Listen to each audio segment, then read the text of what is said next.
Ayan, okay guys, magandang umaga, welcome back na naman sa ating YouTube channel.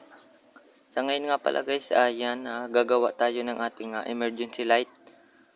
Gagamit tayo ng ganitong klaseng LED, yung sa floodlight guys. Ayan.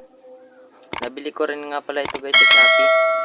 100 watts nga pala ito guys, may kasama na yung remote kapag bumili kayo. Ito yung kanyang remote. Gagamit nga pala ako guys ng ganitong klaseng box, yan, para dyan sa ating floodlight, para mayroon siyang housing. Yan, binutasan ko lang guys, nilagyan ko lang ng acrylic glass, yan, dito sa kanyang harap, para makalabas yung kanyang liwanag ng ating floodlight. Yan, may kasama nga pala guys yan na tornilyo, para yan dito sa ating, yan, dyan sa mga butas niyan guys, papunta yan dito guys, yan, dyan dito. Yan. I-screw natin dyan sa ilalim. Dito yung lalagbas. Yan, dyan natin yan. Mahigpitan.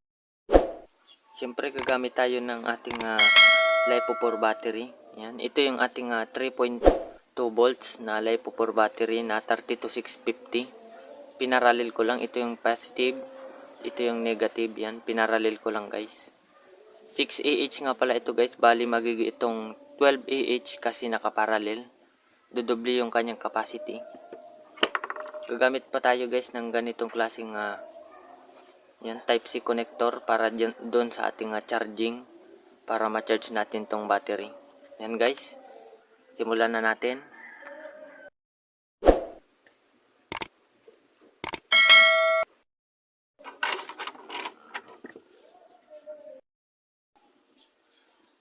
Sa pagwa-wiring nga pala guys nitong ating floodlight, yan, nakikita nyo to guys, itong ating yan, ito yung ating battery, positive, papunta yun doon sa ating battery.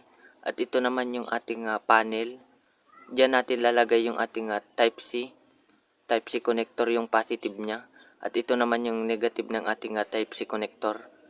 At ito naman yung negative ng ating battery. Yan, ganyan lang guys yung pagkabit nyo guys. Ganyan lang nga pala guys ang connection niyan. I-solder na natin guys.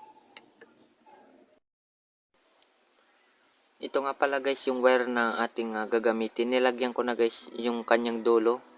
Nilagyan ko na ng terminal lugs para ikabit natin doon sa terminal ng ating battery. Yan guys, solder na natin.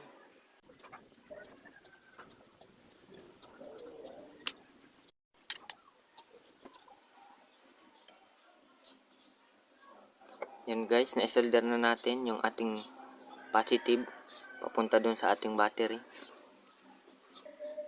Yan guys, kabit naman natin tong sa ating negative ng ating battery. Yan, lagyan ko na rin ng wire. Same lang yan doon guys. Sa nauna natin, may terminal lugs.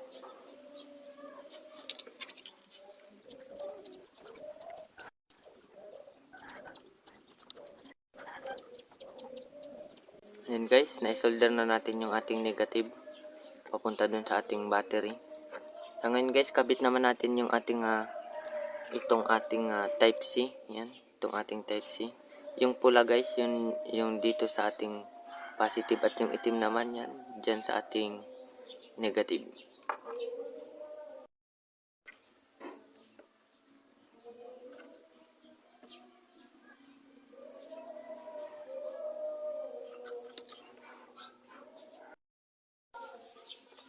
Guys, ito yung ating positive, kulay pula, positive ng ating type C connector.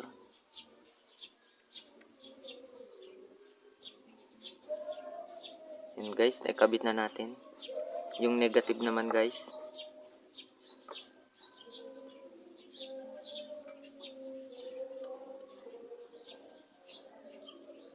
Yan guys, naikabit na natin. Parehas na natin guys naikabit. Ganyan lang nga pala guys yung connection ng ating wiring ng ating floodlight na ating emergency light.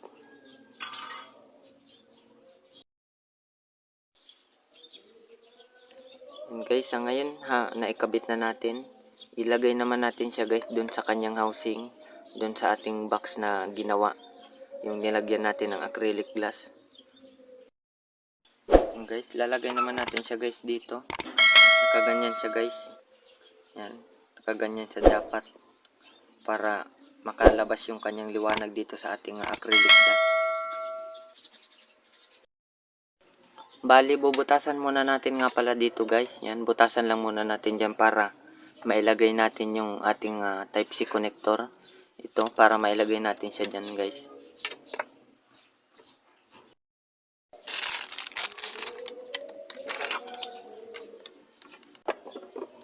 Guys, dito ko guys bubutasan para maganda naman tignan guys.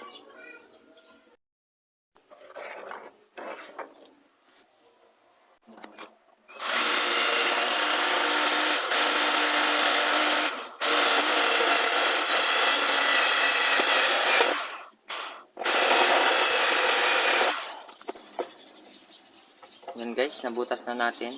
Yan.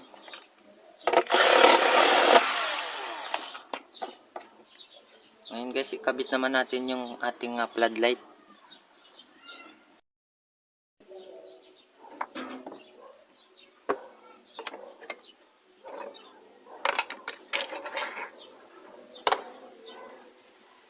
Yan guys, lalagay lang nga pala natin to guys dito. Yan. Bali, yan guys, di siya nagkasya.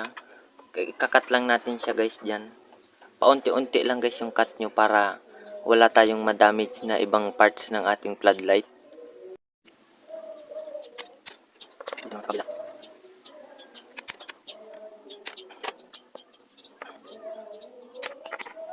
Guys, testing na natin guys kung kasya. Yan guys, sakto na siya guys. Medyo nahulog lang guys. Yan guys, yan, sakto na siya guys. Tingnan natin dito sa kanyang harap. Yan guys, yan. Ganyan na yung guys, yung kanyang itsura. Yan. Bagay na siya guys. Ang ganda na. Yan. Sa ngayon guys, i-wiring na natin guys. Ayusin na natin yung kanyang mga, yung sa battery at yung sa ating charging input. Ipitan lang natin guys ng screw. Yan dito. Para di yan gumalaw-galaw.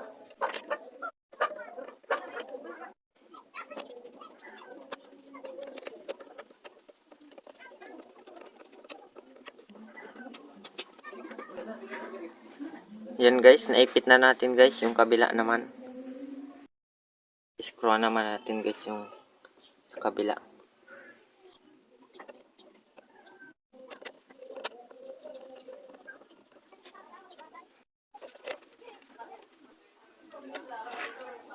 Yan guys, naigpitan na natin.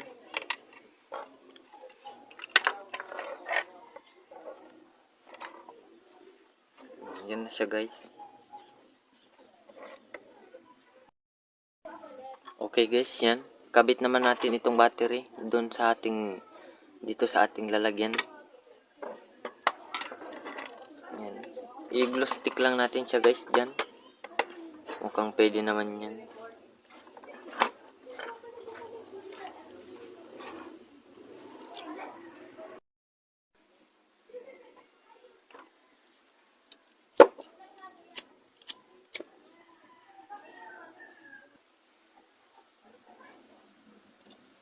Yan guys, na-stick gluean na natin. Kabit naman natin yan guys. Dito sa ibabang parte.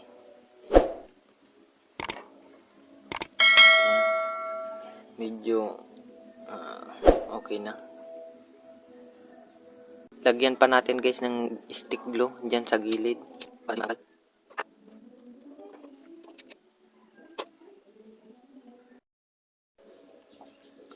Yan guys, naikabit na natin itong battery. Sunod naman natin guys yan, ikabit na natin itong kanyang LED light.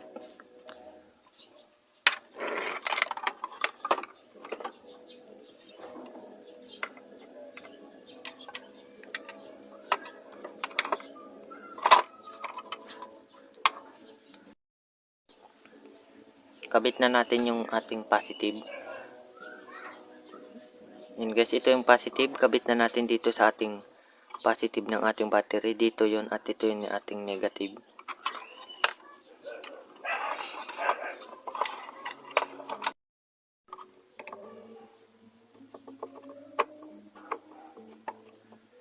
Yan guys, nakabit na natin yung ating positive.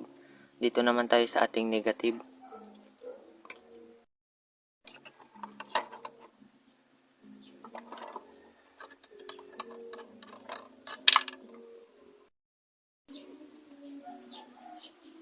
Yan guys, nag-power on na siya guys.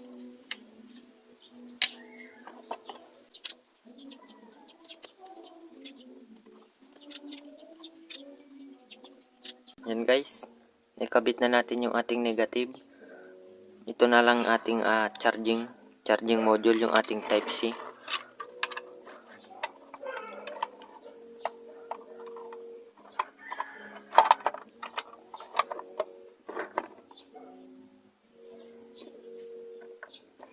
Bali, bubutasan ko nga pala dito guys, yan, dyan sa taas, para mailagay natin tong kanyang handle. Yan, ganyan lang yan guys, yan. Para maganda siya, may hawakan siya guys. Yan guys, butasan ko lang.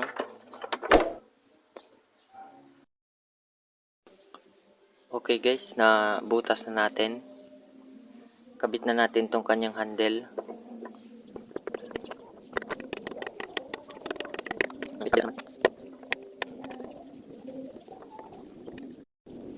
Okay guys, naikabit na natin. Yan guys, naikabit na natin. Kabit naman natin guys yung kanyang mga screw. Dito sa likod yan guys, yan. Yan, apat na yan. Kabit na natin to guys yung kanyang screw.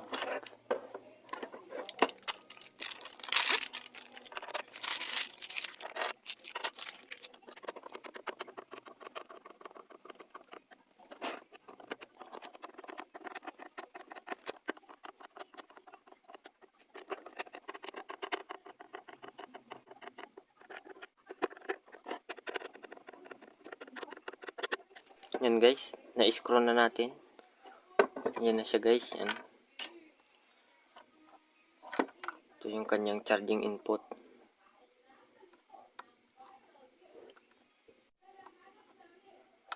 Yan yung kanyang takip.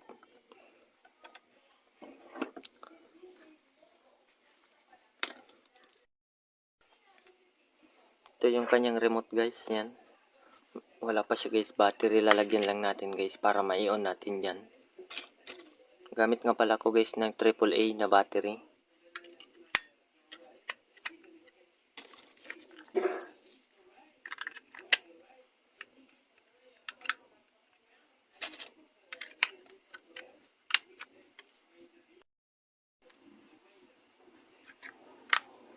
Yan guys, testing na natin. Yan guys, ang lakas guys.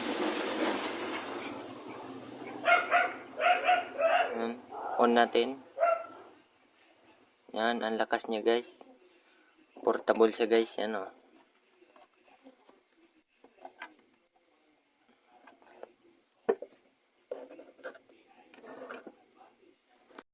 Yan guys, testing na natin tong ating ginawang emergency light.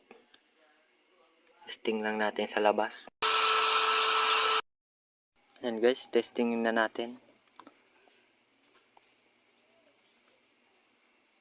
Yan siya guys, kalakas guys, yan.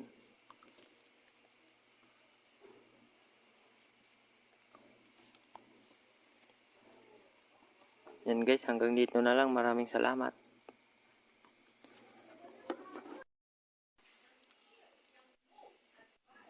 Okay guys, hanggang dito na lang. Maraming salamat sa inyong panonood at sa walang sawang pagsuporta. At kung bago ka pa lamang sa aking YouTube channel, huwag kalimutang pindutin ang subscribe button at pati na rin ang notification bell para updated ka. Maraming salamat.